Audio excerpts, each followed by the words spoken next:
여러분, 지금 부채가 장난이 아니라는 이야기가 지금 솔솔 나오고 있어요. 2021년 미국 경제학회가 쉽게 말하면 연례총회를 개최했습니다. 이 연례총회에서요, 경제 석학들이 한 이야기가 굉장히 인상적입니다. 전 세계에서 내노라는 경제 석학들이 모여서 뭐 쉽게 말하면 연례총회를 개최한 거죠. 물론 온라인으로 했습니다. 2011년에 노벨 경제학상을 받았던 크리스토퍼 심슨, 프린스턴대 교수, 토마스 사전트, 뉴욕대 교수, 이런 사람들은요, 통화와 재정 정책에 대한 연구로 굉장히 이번에 주목을 받았습니다.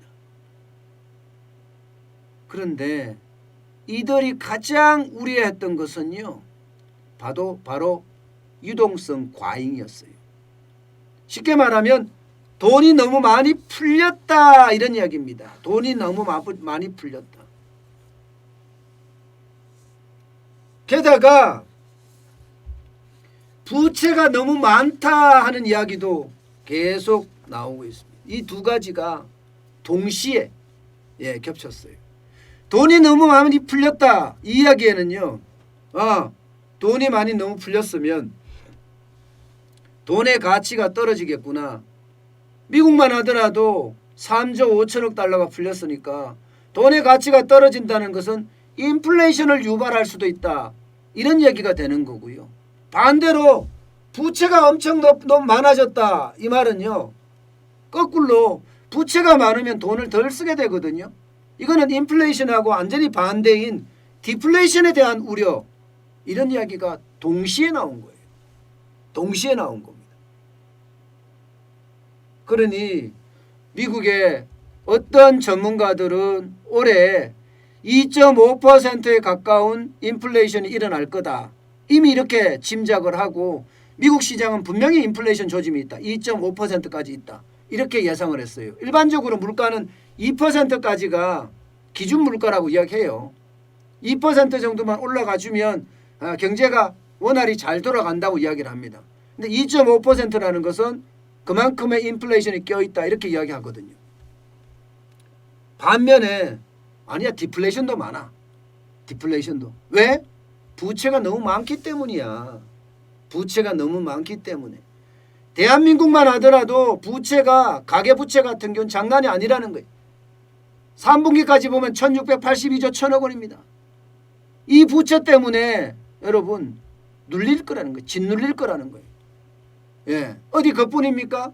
자영업자 부채도 엄청나다는 거예요. 755조 1000억 원이에요. 229만 6천 명이 지금 부채를 다 갖고 있다는 이야기입니다. 그러면 자영업자나 가게, 여기가 소비의 주체란 말입니다. 자영업자나 가게가. 소비의 주체가 빚이 많아. 그러면 어떻게 돼요? 덜 쓰게 되는 거죠. 이게 우려스럽다는 겁니다. 이게. 빚이 많아서 덜 쓰게 되면 이게 소비로 안 가요. 유동성이 엄청나게 많아서 3150조나 되니까 얼마나 많습니까? 그런데 정작 소비를 해야 될 당사자들은 돈이 없다는 이야기예요. 당사자들은. 자영업자는 2차 소비까지 가능하다고 그랬잖아요.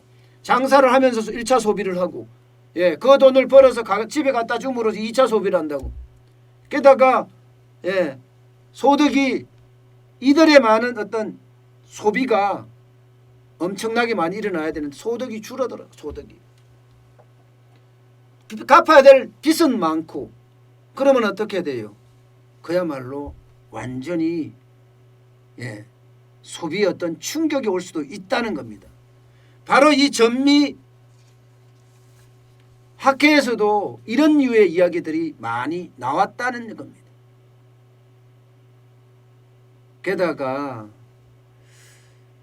지금 대한민국에게는 잃어버린 2년이 오는 것 아니냐, 이런 심각한 이야기를 하고 있습니다.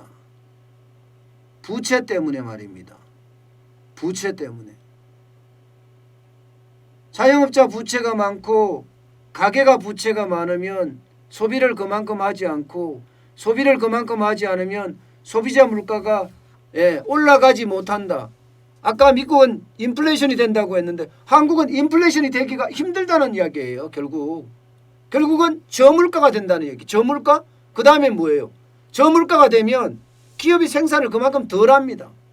기업이 생산을 덜 하면 기업의 어떤 침체가 올 수밖에 없어요. 저성장이 올 수밖에 없습니다. 저성장. 결국은 저물가 저성장으로 가는 그런 모양새다. 근데 문제는요. 여기에 한 방 더 칠 수 있는 게 바로 기업의 부채입니다. 기업의 부채. 여러분 기업의 부채가 장난 아니에요. 기업의 부채도 명목 GDP로 따졌을 때 3분기에는요. 우리가 1919조가 명목 GDP라고 해요. 여기에 110%입니다. 110%. 1919조가 명목 GDP라고 하는데 이거보다 기업 부채가 110% 적어도 그보다 훨씬 많다는 이야기잖아요. 2000조가 넘는다는 이야기잖아요. 그러면 기업은 더 생산을 하려고 해도 또 못하는 그런 악수가 될 수도 있다는 거예요. 결국은 보세요. 경제 주체인 가게. 가게의 어떤 소득을 좌우할 수 있는 자영업자. 여기에 기업까지 부채에 짓눌려서 제대로 길을 못 펼 거다. 결국은 저물가 저성장이 계속 갈 수밖에 없다 하는 것을 바로 여실하게 증명하고 있는 겁니다. 여러분 바닥 경제가 그 어떤 때보다가 중요한 시점이에요. 지금 이대로 갔을 때는 인플레이션보다가 대한민국은 디플레이션을 갈 가능성이 크다. 그렇게 이야기할 수 있습니다. 그러니까 한국은행은요. 통화정책에서 금리 인상에 대한 이야기는 한마디도 없잖아요. 이게 여러분 인플레이션이 되면 이 인플레이션을 잡기 위해서 한국은행에 금리 인상을 하거든요. 근데 금리 인상에 대한 어떤 기억자도 안 비치고 있습니다.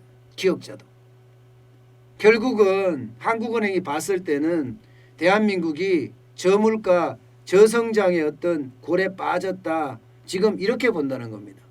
저물가 저성장이라는 게 바로 디플레이션입니다. 장기 불황이고요. 이제 이대로 간다면 대한민국에도 잃어버린 2년? 작년과 올해? 아니 좀 더 가면요. 문재인 정부가 들어서서 경제가 완전히 폭망했다.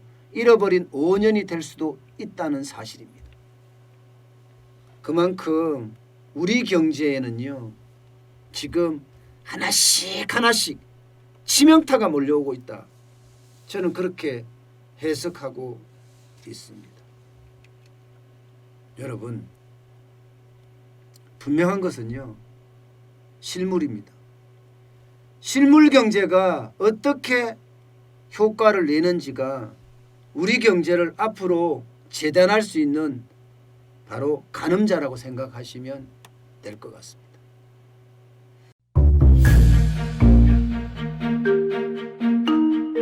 세종대왕과 샤넬 넘버5 벤츠 자동차의 최고급 기종인 마이바흐의 공통점을 아시나요? 바로 침향입니다. 침향이란 동남아시아에서 자생하는 침향나무가 상처를 입었을 때 스스로를 보호하기 위해서 분비시키는 침향나무의 진액입니다.